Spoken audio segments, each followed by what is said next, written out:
básica, né, que se faz. A Eu não API consigo o tirar problema é uma a API informação. disso, a interface de comunicação que você vai usar para interpretar. Uma das questões é Isso, essa. eu não consigo, até onde eu sei, ainda tirar uma informação. Eu quero saber, por exemplo, as suas palavras-chave do seu Bitcoin. Eu não consigo tirar essa informação do seu cérebro. Essa interface é a coisa que eu mais fico pensando como que será feita, Como né? que será feita essa cópia? Como que vai A fazer com que, interface eu mesmo acho que que a- é mais fácil do que a leitura. O Porque Musk como tá que tá perto disso, né? O armazenada a Musk informação tá- no cérebro humano? Isso que, entendeu? Qual é o Como vai formato vai dos tirar arquivos dali, no você seu fala? cérebro? Como que vai tirar dali? como você que ele fala? vai ler Como é que o ele, pensamento, como é né? que ele vai ler? Sim. A interface é o mais Então, o Musk fácil. ele não consegue, por enquanto, fazer uma leitura se o seu cérebro fosse um HD... Isso vai ser um marco. O dia que você conseguir tirar uma informação do cérebro de uma pessoa. Isso vai ser um marco. O que eu tô isso pensando tá agora? mais ou menos perto do que É, acontecer, né? eu acho. Isso não Você tá acha tão que longe. isso tá perto? Tomara que O não Musk, esteja. ele já colocou macaco. O que você tem pra esconder assim? É. que você- Não, nada. Se a mulher Não, descobrir o que você tá eu acho pensando, que a né? privacidade da gente vai ser um problema Não, quando isso isso vai ser um acontecer. problema. Porque toda ser mulher vai querer um negócio desse aí. O Pra governo- poder ler o mulher, seu... falando Isso! em mulher, o governo falando em que Você mulher, tem desastre, 4 Segura. bilhões de A esposa do produtos Edimburgo vendidos vendidos aqui, pior, né? imediatamente. O governo Segura um pouquinho que a pergunta agora é de mulher. Já que você falou mulher, o Wagner tem a pergunta do milhão aí. Foi, Hindenburg. Com o seu QI, maior do Brasil, e há quem diga que é um dos maiores, que é o maior do mundo, você já ganhou uma discussão com a sua esposa? Você já ganhou uma Bom, eu posso citar um caso do GPT, que acho que deve conhecer até uma piada do GPT, não é uma piada, é baseado em fatos reais, né, do GPT, que o rapaz falou assim, quanto que é 3 mais 4? O GPT falou, é 7. Aí ele falou, mas minha esposa falou que é 8. Ele, não, 3 mais 4 é 7. Ele falou, não, minha esposa falou que é 8. Tá bom, desculpe, sua esposa falou que é 8, então é 8. Não tá Então, respondido. Tá respondido. Não é, Porque não ele é não bem é tão assim, grande o mas suficiente para ganhar uma discussão da esposa. acho que nem é uma questão de QI, né? É uma questão meio que, assim, não tem como você, né? Mulher... Talvez se ela Tem não que ter estivesse sempre na sala razão aqui, aí. ele não ia responder isso. É. Né? Talvez. A gente esperou você Vai lá pra voltar, fora pra Wagner. perguntar de novo. Vai lá pra fora pra Feita essa perguntar de pergunta novo. já, você saiu, eu esperei você voltar. Tem que ter uma quebra aí. Você viu o nosso QI é alto em quinta série pra gente dar aquela amenizada. Então, para finalizar essa situação, o que você acha? Quanto você está perto para nos transformarmos aí em seres eternos? A partir do momento que a IA estiver pronta, a segunda etapa importante é corrigir os erros, filtrar erros, inicialmente de forma supervisionada, como você faz com a sua IA, e depois automatizar esse processo. Nas primeiras etapas, a IA vai ter que aprender como fazer isso com supervisão.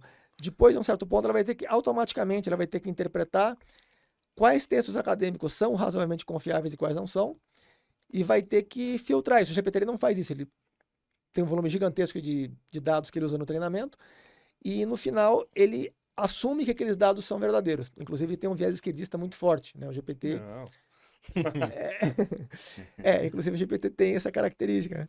E a outra etapa, depois que concluir essa de resolver os problemas, filtrar os conteúdos de textos acadêmicos, vai ser da parte experimental, porque provavelmente vai ter que ser feito muito experimento que nunca foi feito.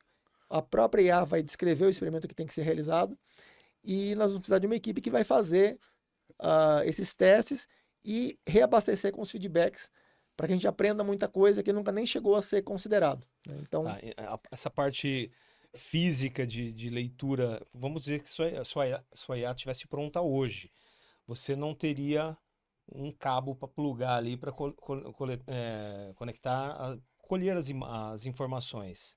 Você ia precisar de uma empresa? Você já tem uma empresa que está estudando isso? Você pretende usar? Nós temos um grupo, tem 35 pessoas, né, que estão envolvidas. Cada um mas está numa área, assim, você fala? Quase todos são de alguma área de exatas, né? Tem uns que são geralmente de ciência da computação, mas tem diferentes. Por exemplo, o Justin Lancaster, ele é engenheiro, né?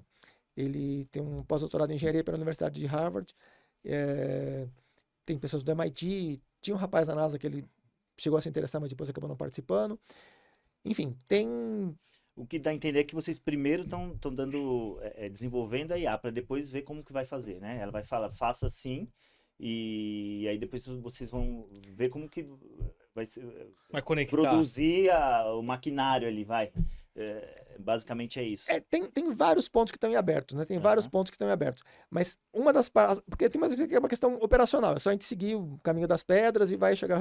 As partes mais difíceis são justamente aquelas que não se tem ideia de como resolver. Algumas dessas partes já resolvi teoricamente, mas tem que implementar, né? Tem 3 partes importantes. Em 2016, eu tinha ideia de algumas coisas que poderiam ser feitas, 2017, mas não tinha ideia de como resolver. Até 2018 eu resolvi 2 delas e ficou uma pendente que só em 2024 eu acabei chegando a uma solução praticamente conclusiva, mas ainda tem que testar para verificar realmente se tem detalhes que precisam ser ajustados, calibrados, né? Mas enfim, o ponto central é que tem que, primeiro momento, desenvolver a IA. Segundo momento, essa IA vai ter que ser treinada com dados que não existem ainda, porque eles estão muito bagunçados, não é que estão bagunçados, eles estão muito contaminados, né, com muitas informações incorretas. Essa filtragem não vai ser trivial, vai ser um trabalho duro. Depois dessa filtragem, aí vai ter a parte experimental. Essa parte experimental pode durar uns 5 anos, talvez. As outras partes são relativamente rápidas. A parte do treinamento, eu acredito que uns 6 meses. Depois que vamos supor que já estivesse pronta hoje, teriam 6 meses de treinamento para filtragem de dados, para aprender a filtrar os dados.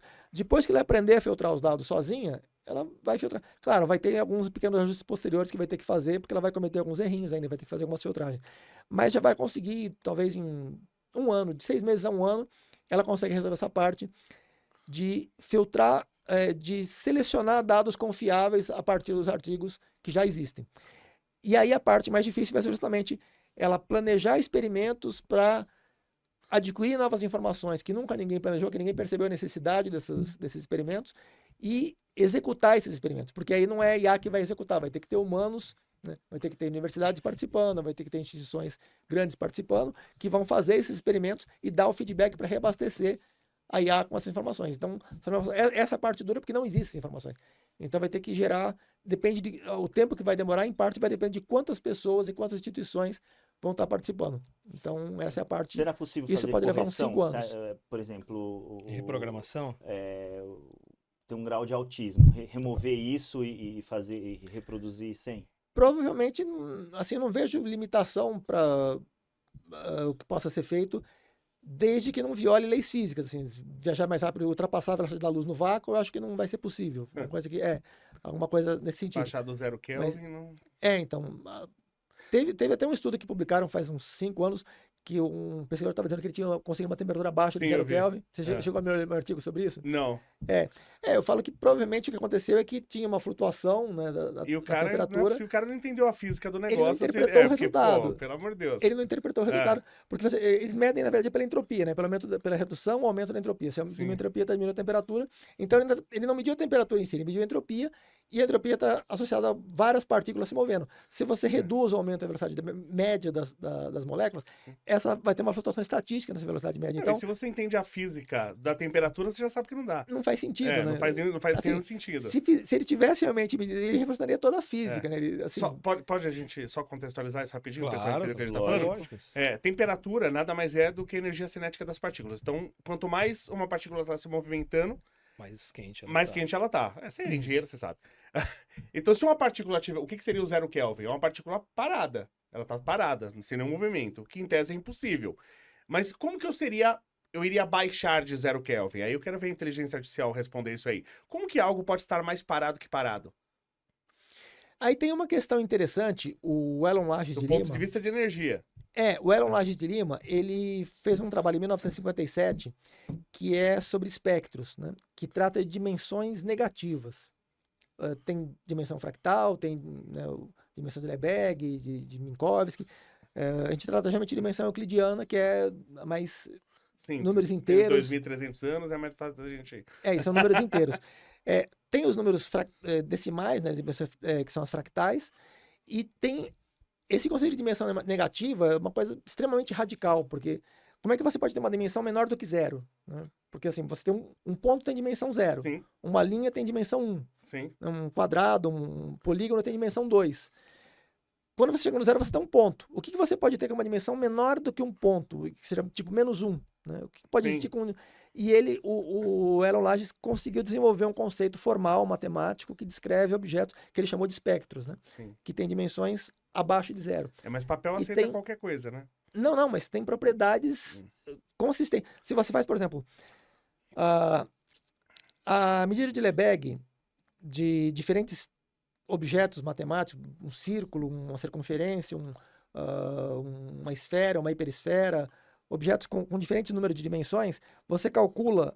A medida de Lebesgue é, no caso, por exemplo, um cubo, a medida de Lebesgue é o volume, né? Porque ele tem 3 dimensões, então o volume é o que determina o total de...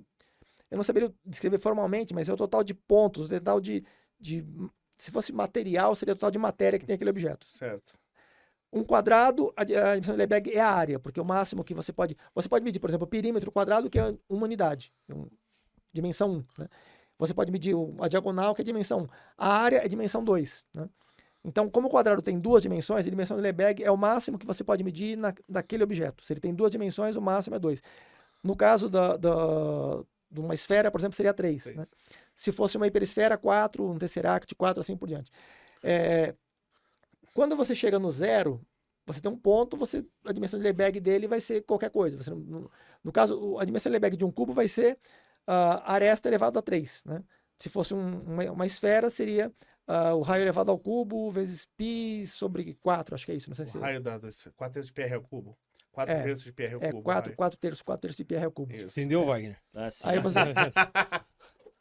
Aí você tem... Se quiser fazer alguma pontuação então, aí, a dimensão Se a gente errar algum cálculo, vocês corrijam, por favor. Então, a dimensão de Lebesgue é de um objeto que tenha volume, é o próprio volume. Sim. Se um objeto não tem volume, ele tem só área, então a área é a dimensão de Lebesgue. Se ele tem só um comprimento, uma linha, por exemplo, então a dimensão de Lebesgue é aquele um segmento de reta, né? Vai ser aquele comprimento. Até o zero, no caso do zero, você não tem uma medida que vai dar aquilo. Para os espectros, você tem, se você pega, por exemplo, o equivalente, uma entidade que você tem todos os pontos equidistantes do centro daquele objeto. Então você vai ter uma circunferência, um círculo, uma esfera, uma hiperesfera e hiperesfera de diferentes números de dimensões. Né? Para você calcular a dimensão de Lebesgue desse objeto, se for uma esfera, você tem a fórmula de 4πr ao cubo sobre 4 terços de πr ao cubo. 4 terços de πr ao cubo. Isso. Se for o círculo, πr ao quadrado. Isso. Né? Se for uma linha, é o comprimento. 2r, né? Seria, né? O diâmetro. Se for um ponto, tanto faz, porque vai multiplicar por zero. É adimensional. Né? E no caso da dimensão de Lebesgue, você tem uma fórmula que ela descreve, tem uma função que ela descreve qual a dimensão de Lebesgue de qualquer objeto de qualquer número de dimensões. Né? E ela vai se aplicar a todos os objetos com dimensões positivas, que nós conhecemos inclusive dimensões fractais,